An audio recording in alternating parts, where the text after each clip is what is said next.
All right, well, I believe both trainers are seated and ready to go. So why don't we go ahead and throw it over to the stage and get this top 4 match started. So much at stake here, Gabby. We are fighting, again, for a spot in the finals of the Orlando Regional Championships. Justin seeking his second ever regional title and Neil seeking his first, I believe already his best finish at a regional so far, having previously fell at the top 8 hurdle multiple times. I mean, you can see it right here on the screen with his accomplishments. Never quite finding purchase beyond top 8, but here he is in top 4 and running a very, I would say, not necessarily standard, but anticipated balance team with some unique twists. There was the Terra Poison on his Urshifu Rapid Strike. You had that Incineroar with safety goggles. You had the Chen Pao with Focus Stash and the Stella Terra type.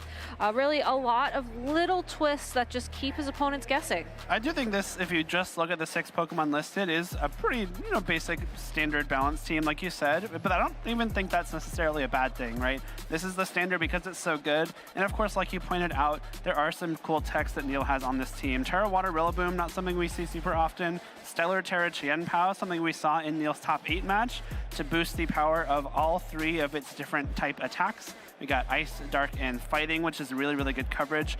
And of course, there's the Will-O-Wisp on Incineroar too, which I think is really cool. It really shuts down any kind of physical attack coming through from Neil's opponents. Well, his opponent, Justin Carris, is looking for his second regional championship, like you just mentioned, Jake, and is running a really unique team. Quick recap on his accomplishments: made top 16 at Worlds in 2016, day 2 of Worlds in 2017, and here is that team. There's the Indeedee and the Iron Crown Psy-Spam mode that we saw him use to beat Wolf Glick yesterday in day 1 of the competition, but let me tell you, Jake, these trainers are all ready to go. So let's just skip the preamble and jump right into it. Justin Carris leading that Urshifu and the Ogerpon on his side of the field against Raging Bolt and Incineroar for Neil. 2, kind of standard leads you might expect. These are all very good Pokemon in this metagame. We have the potential for some follow me action coming out of that Ogerpon, which could possibly protect that Urshifu from a Thunderclap right off the bat. When you're using this Scarf Urshifu, a lot of times you want to use it with that U-turn move to reposition, kind of pivot your Pokemon around. But one of the few Pokemon you have a really tough time doing that into is the Thunderclap Raging Bolt, which we do see coming out of Neil, especially with that Photosynthesis boost from the Booster Energy, boosting that special attack even further. One Thunderclap will easily be enough to take out Urshifu given the chance. Not only that, Raging Bolt also has the option to go for additional boosts thanks to Calm Mind and can protect itself with Protect. This is not the Assault Vest variant that we've seen do so well previously in Regulation F. Here comes Justin's Iron Crown taking the field in place of that Choice Scarf Urshifu. Will activate its own Quark Drive thanks to Booster Energy and get a special attack boost, but there's no Psychic Terrain on the field yet. It's kind of surprising to see this Pokemon. It does switch in a decent, defensive switch there. If a Dragon Pulse comes through, won't take too much damage. Ivy Cudgel, though, the move of choice into the Neil's Urshifu, which switches in for the Incineroar, while Raging Bolt goes for a Calm Mind right away. With Raging Bolt at +2, essentially special attack, thanks to that Booster Energy boost, you do have to wonder if there is an Indeedee in the back of Justin's party to try and shut down those Thunderclaps and otherwise negate any priority moves on Neil's side of the field. This would be a great opportunity to try and switch it in. Here goes the Ogerpon, and here comes the Indeedee. Well called, Gabby. Indeedee in the back, here to support the Iron Crown, block all priority moves with the Psychic Terrain, and more importantly, boost the power and the reach of the expanding force coming out from Iron Crown. A double Protect on Neil's side of the field to see how Justin would approach this turn. I'm curious what attacking move the Iron Crown went for here.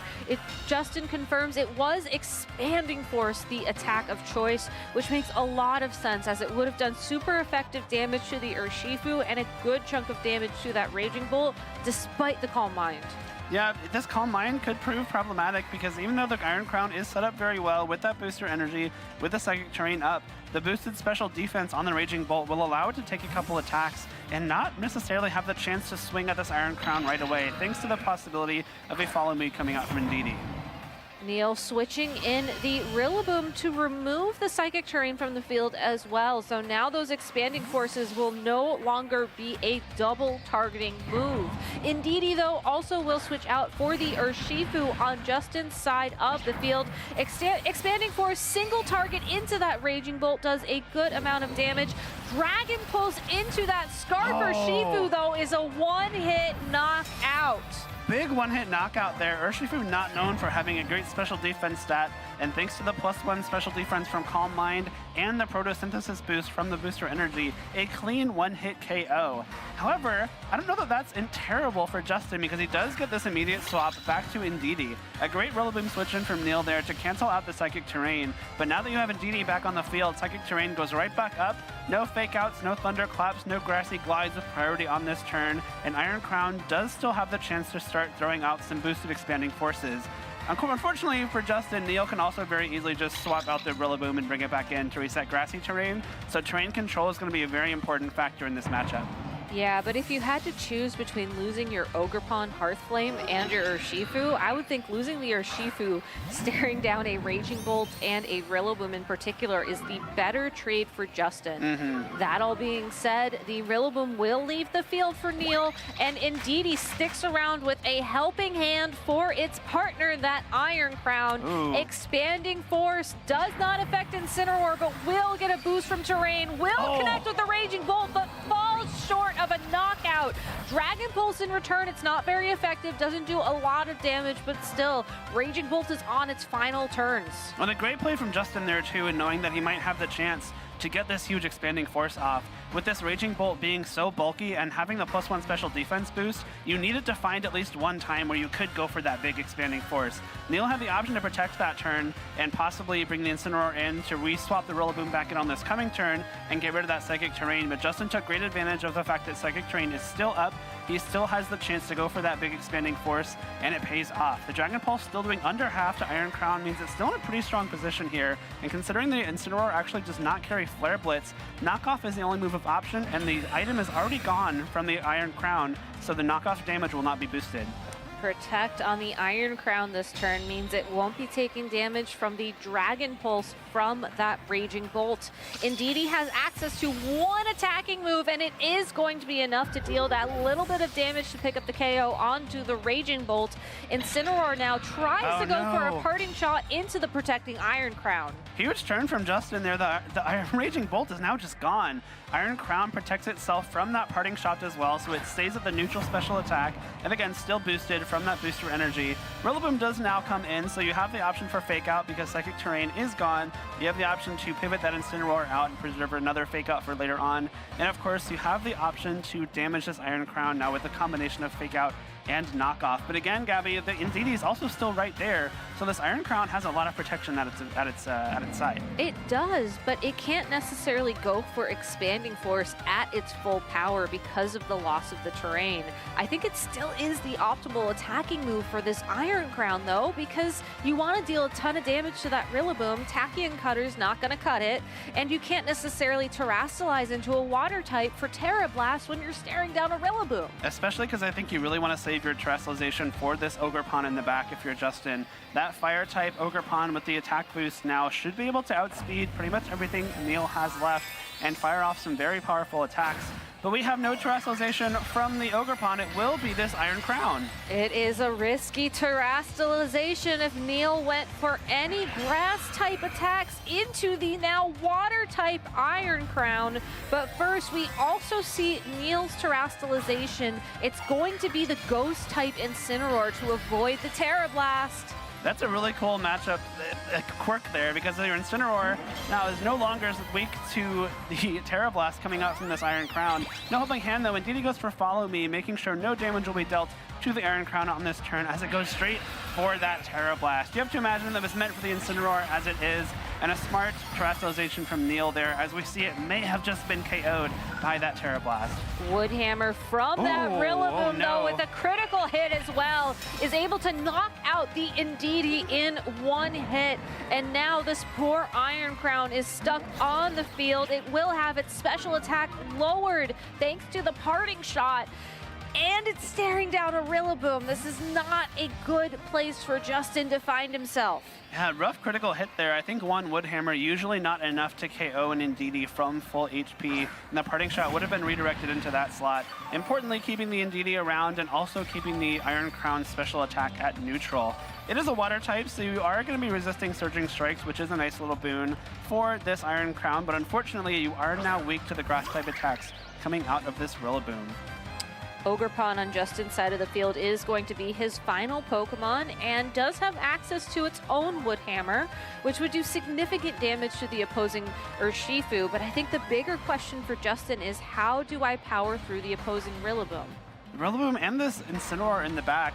The nice thing for Justin about the Incineroar terrestrializing is that now it no longer resists the attacks coming out of his own Ogerpon.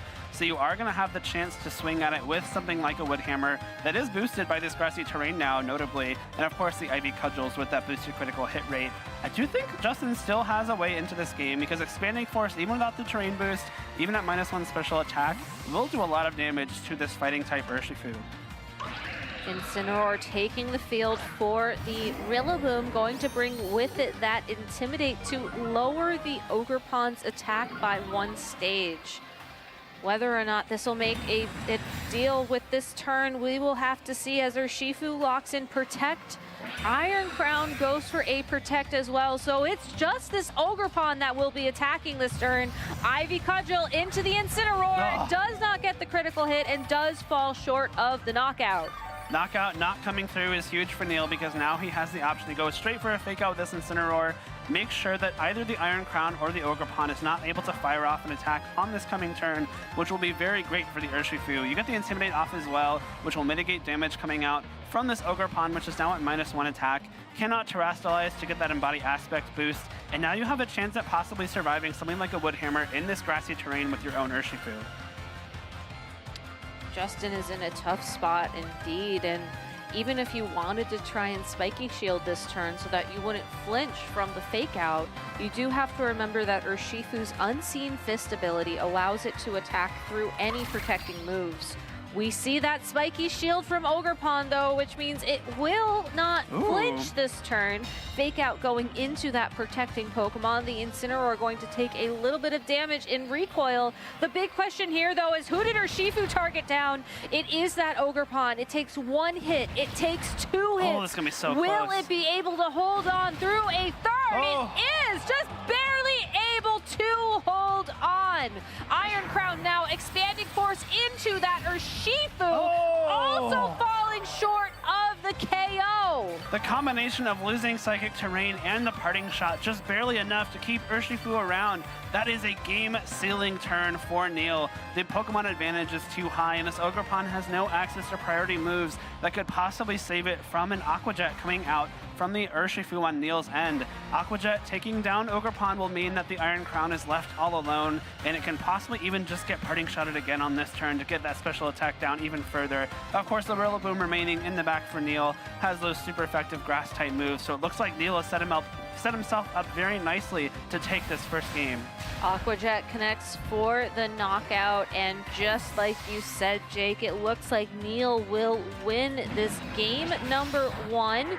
We do get to see how much damage Tachyon Cutter does to the Urshifu, which could come in handy in future sets. But for now, with the Urshifu gone and with, I believe, a knockoff coming through on this Incineroar, there will probably be 1 more turn with the Rillaboom on the field until we can officially wrap this game up and start talking about game number 2. Of course, the Rillaboom does have to come back in and seal this game up, but it is nothing more than a formality at this point. Barring some crazy critical hits here, I don't think that there's much of a chance for this Iron Crown to take this Rillaboom and Incineroar on its own. Unfortunately, it does not have the Psychic Terrain and Indeedee next to it. It so desperately loves to see. Protect coming out this turn, trying to stall out one final turn of grassy terrain and dodge a possible fake out. So Justin doing all he can, giving himself some more time to think about game 2 as well here. Yeah, I was just looking at the Iron Crown in particular and trying to figure out, like, if he gets the critical hit, is there enough damage on that Rillaboom for Expanding Force to be a KO. Knowing that the Rillaboom is holding an Assault Vest and knowing that the Incineroar would still be free to attack for multiple turns as well, I do think it's just a matter of time here. But if we can see how much damage a attack does into Rillaboom, the attack of choice being Tachyon Cutter here, that is good information for Justin, and I think he is trying to take as much information as he can forward in game number 2, knowing just how much is on the line. And of course, a smart choice for Justin there not to forfeit, just to see how much damage those Tachyon Cutters do into that Rillaboom. But Neil is the one who takes this first game, puts himself one step closer to a finals appearance at the Orlando Regional Championships. I think a very well-played set from, or well-played game from Neil in that first game. For sure, relying on that Fire, Water, Grass core between the Rillaboom, the Incineroar, and the Urshifu Rapid Strike to put a lot of pressure down onto the board against Justin, ensuring that the terrain never really stuck around, as the Iron Crown really relies on that Psychic terrain in order to unlock its full potential. The early knockout on that Urshifu as well was just huge, as that Pokemon with its Choice Scarf really would have given Justin a bit more maneuverability and a bit more of a threat against that Incineroar in particular. I think the terrain control is going to be very important for both of these trainers in this match. We saw in game 1, Neil was able to keep the grassy terrain up much more often than Justin had psychic terrain up, and that was a big difference maker, because if the Iron Crown had another 1 or 2 more turns of firing off those boosted spread expanding forces, that could have been the difference that he needed to take that game. But I think Justin losing that Urshifu to the Dragon Pulse switch in very early on made his switch options much more readable, much more unsafe, much more difficult to do without getting punished, because when you only have 3 Pokemon left, if you switch one out, your opponent knows what it's going to be, especially when you've revealed all 4 of them, of course. So knowing that, Neil has plays he can make where, okay, I know only Ogerpon can be in the back. If Justin does swap out this Indeedee to try and get his terrain back up. But in this case, we're going to see the Raging Bolt right off the bat again, except a different lead for Justin. Yeah, Justin going with the Ogerpon and the Urshifu on his side of the field. They both will be affected by the Intimidate from Neil's own Incineroar, but this is a much more offensive start to the game. That being said, though, you still have the Urshifu locked in against the Raging Bolt. You have to wonder if there is going to be an early switch to set up Psychic terrain here, which could be really dangerous for Justin. It could. You really have to do something to protect this Urshifu from Thunderclap. Of course, we did not see Neil go for it right off the bat in game 1, but that is a really scary option he has here, because if you do get the chance to Thunderclap a Water-type Urshifu, it just gets knocked out in 1 hit, especially with that Photosynthesis booster energy boost. So Justin has to be very careful when he opts to attack with his Urshifu, but no swaps yet. No swaps yet, and the Thunderclap able to get an early knockout on Urshifu. Once again, Justin starting the game off on the back foot, possibly looking to rely on Follow Me from the Ogerpon there to maybe try and open something up. But given that the Ogerpon moves after the Thunderclap went through, I don't know what Justin's game plan was there. That was a massive gambit from Neil, and probably a play you make knowing I'm up 1 game already. If I get this right, I'm in such a strong position in this game too, and I put myself even closer to the finals. If Justin swaps the Indeedee in, if he swaps the Urshifu out for anything, that play goes horribly wrong, because you're getting no damage out with the 2 priority moves you selected on that turn, both of which would have been blocked by Psychic terrain, but Neil reads straight through that, takes a bit of a risky play, and it pays off hugely right on turn 1. Incineroar switching out on the field for Rillaboom, which is a great Pokemon to take the field opposite the Iron Crown. Also will take the opportunity to set up the grassy terrain. Iron Crown going for a Protect this turn, not wanting to take any damage, but Ogerpon, Ivy Cudgel into that Rillaboom. Okay. It does fall short of a KO, but that Rillaboom is definitely within knockout range from an attack from Iron Crown now. Nice play from Justin there. I think he was trying to read Neil, reading his swap from Ogerpon into Indeedee, and just based on how the speeds work, if Ogerpon swapped out to Indeedee first, it would switch first before the Incineroar because of the speed order. So Incineroar would have swapped out to Rillaboom after the Indeedee switches in, which would have had grassy terrain up. Justin, knowing that, goes for the Ivy Cudgel into that slot, because keeping the grassy terrain up is a big priority for Neil here, and trying to get any damage onto that Rillaboom that you can early on is really important. Now Justin has a much safer swap, into a possible Indeedee on this turn if he wants, which could possibly give you the benefit of that spread damage expanding force, but it doesn't look like we're seeing that just yet. Incineroar certainly would be happy to take that Expanding Force as well, given that it's currently still a Dark-type Pokemon. But no switches, a second Ivy Cudgel into that Incineroar. It's not very effective, but it does get the critical hit for a little bit of extra damage. And Terra Blast, there's no Terastallization just yet, but still does enough to bring that Incineroar down into the yellow. Dragon Pulse will knock out the Ogerpon, and now Justin is in a very precarious position. 2 Pokemon remaining for him, all 4 Pokemon remaining for Neil. And Neil, at any point in time, can switch in his Rillaboom to remove this critical Psychic Terrain. Exactly. Once Rillaboom comes in, there is no more Psychic Terrain for the rest of this game, which will be a really big deal for Justin, because no longer will he have the chance to go for those boosted Expanding Forces. No longer will he have the chance to get the spread Expanding Force as well, because that terrain is up.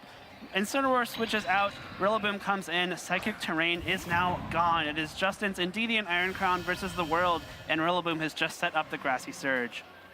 Iron Crown can still go for some decent damage here, but we actually see Justin go for a Terastallization onto the Indeedee this time around, becoming a Fairy-type Pokemon, which, if the Raging Bolt locked into Dragon Pulse for this turn, means that it will not take any damage.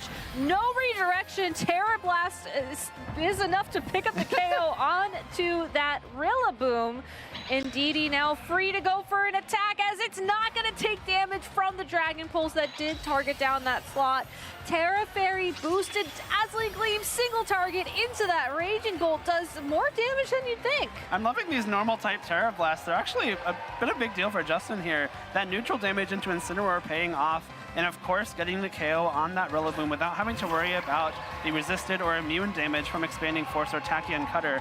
The Terra Fairy Indeedee now presents a pretty big problem for Raging Bolt. It's kind of the same principle as with Clefairy, like we heard Stefan talk about earlier on in this tournament. But now if Indeedee goes for Follow Me, Thunderclap will fail and Dragon Pulse will do 0 damage. So unless this Indeedee can get knocked out by the Ogerpon on Neil's side of the field, Raging Bolt cannot do anything right now. And it does also make me wonder what move would do the most damage to this Ogerpon, who does take this opportunity to Terastallize and get the attack boost from the Embody aspect, which I think it's going to need if it wants to try and take this Indeedee out in 1 or 2 hits.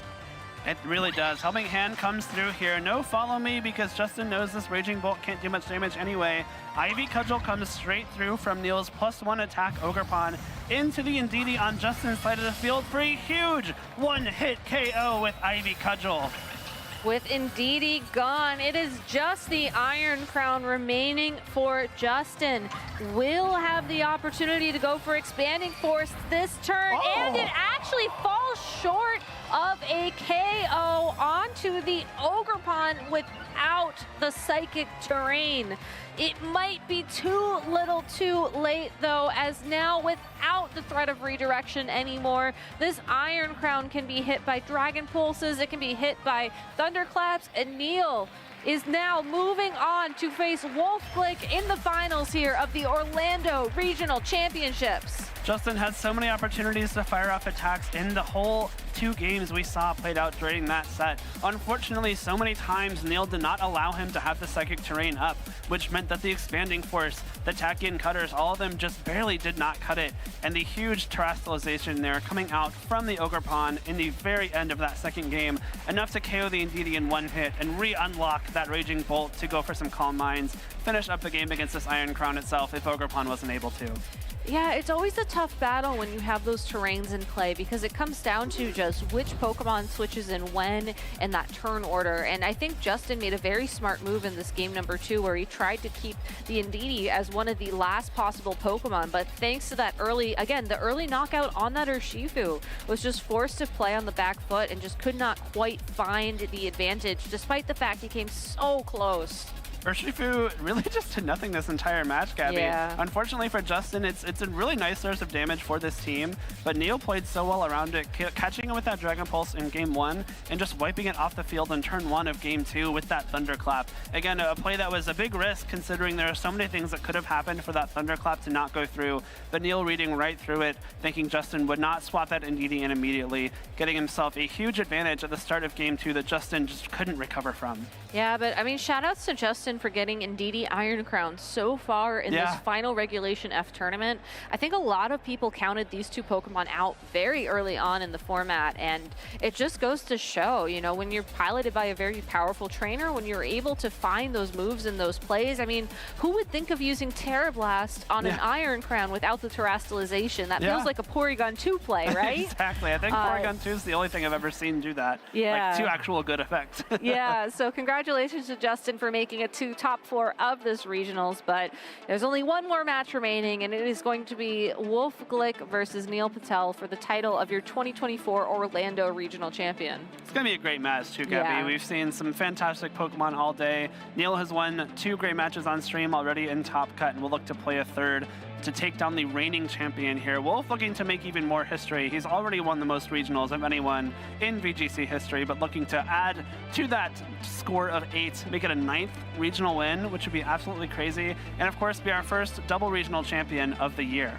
I know, and that's quite a crazy feat when you come to think about it. Yeah. There's a lot on the line too for both these trainers. I mean, Wolf obviously already qualified for the World Championships. If Neil wins, he will be able to just get that ticket immediately to Worlds, and that's a lot of pressure to play under for sure. It is. Of course, when you're Neil, you're going for your first regional title. It's going to be so nerve-wracking, so scary to play in your first final. And then you add on top of that the fact that you're playing Wolf Glick in that final, who has done this so many times before. He's probably won more regionals than I've ever entered in my life. So, wait, really? You haven't entered that's 8 regionals? I have, for okay, sure. I was going to say, I mean, you and I have been around the block a few times. He's won more regionals than I have Top Cut.